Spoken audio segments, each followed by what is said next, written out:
Guardians, I'm here bringing you the Vyllence. In this latest video, we'll be doing a review on the legendary scout rifle called the TREADS upon Stars. This gun is a Cabal strike specific drop, so in order to get it you either need to do the Shield Brothers strike on the Dreadnought or the Vyllence to Arc strike on Mars. Getting this gun is in no way, shape or form difficult, because it drops so often, most times with shitty rolls, but once in a while it drops with something really good, and you gotta thank the stars for that. See what I did there?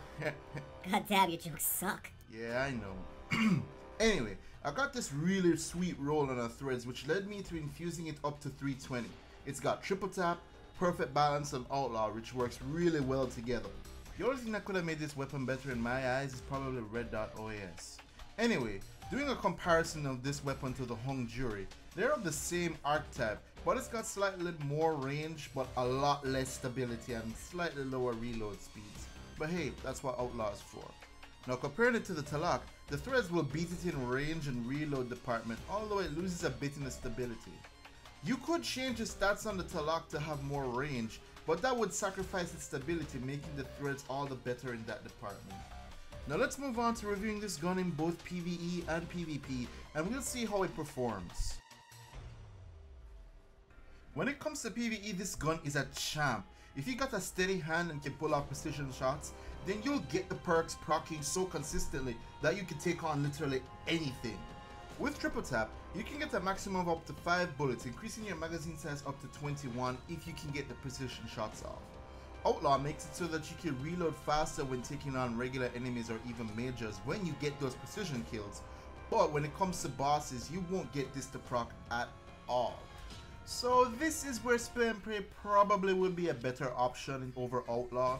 But then again, if you're taking on a boss and you need to put down continuous heavy damage, then chances are you probably won't be using this gun. You're going to be using the Black Spindle, or you're going to be using a heavy machine gun, especially when you're doing either the War Priest or you're fighting Golgoroth in the raid. I like using this gun so much that I actually replaced the Neren's Mercy with the TREADS upon Stars in my raid challenge mode loadout.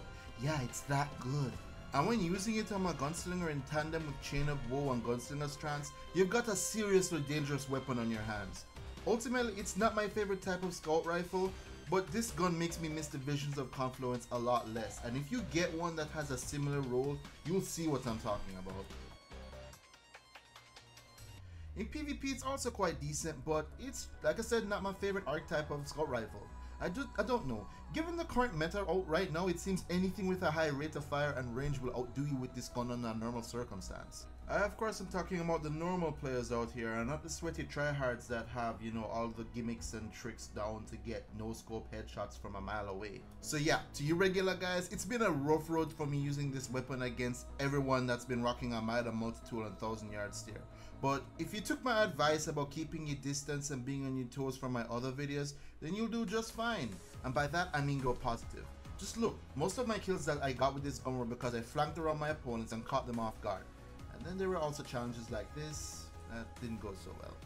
Yeah, I know I suck. What works really well is if you go up against a guy who can't snipe for shit. Yeah. Other times though, you'll have the advantage simply by keeping your distance and picking off the enemies while they're fighting each other, or while they're fumbling around trying to get the sniper rifles trying to hit you. Like that.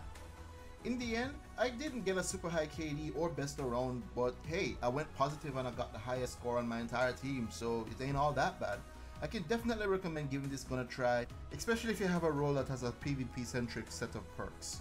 Just keep in mind, however, that while you're using this gun, everyone else is going to be using the Mida multi-tool, which for some reason kills so ridiculously quick that you'll be cursing this game and yourself for not just using that instead. And it's no pro sniper kill, I'll tell you that much. So if you're about to turn down that passageway that you know has 2 or 3 snipers camped on it, then this is pretty much what you're in for. Yep, a massive headache. In conclusion, is this gun good? Yes. With the right rolls, it's perfect for PvE and it's okay for PvP. Although if you're a PvP centric kind of person, then you're probably going to feel better using Hung Jury or an exotic scout rifle over this gun. But hey, it is a legendary, so it keeps that slot open for another exotic that you can use. So that is one of the main reasons why this gun is one of my go-to weapons. And there you have it guys, my take on the TREADS of Stars. If you like it, slap it with a thumbs up, share it with a friend so that they can go, oh, his accent's so fucking bad. And if you want to see more, you can subscribe to my channel for more content. Thanks again, and until next time, be legendary.